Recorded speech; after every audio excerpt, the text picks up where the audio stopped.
The importance of this World Cup for India cannot be over-exaggerated.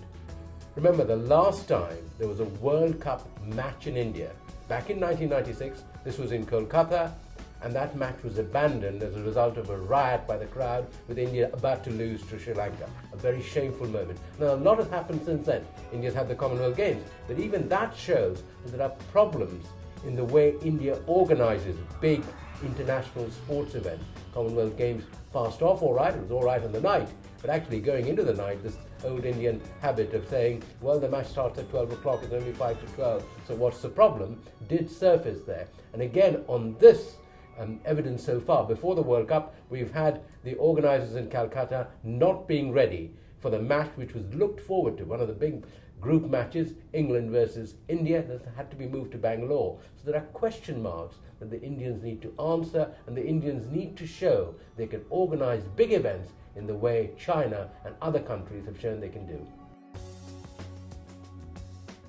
I think they can do it. Indian cricket has come a long way.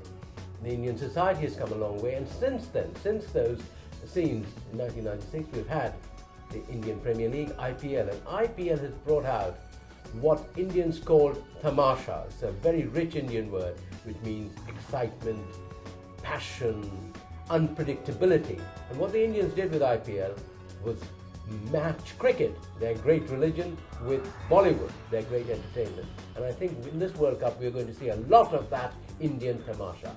Unexpected things happening, but also great crowd coming and crowds watching, mostly in the evening, as if this was a great evening entertainment, but in sport.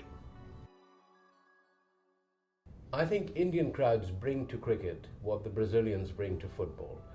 They completely transform cricket. This is not like watching cricket in England, where there is polite applause and so on. Indian crowds actually empathize with the players.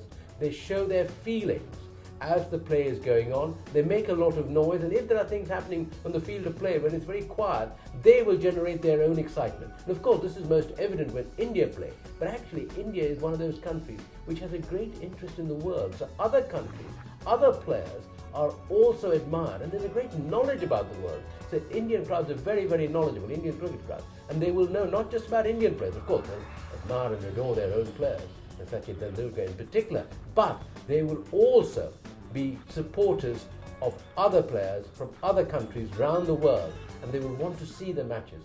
Cricket in India is a passion. One-day cricket is perhaps the most exciting thing. Indians don't watch domestic cricket. Indians don't watch domestic matches. But international cricket, the best of the world coming to India, is a great signature tune for India, great vindication that India has arrived, and the crowds will revel in that.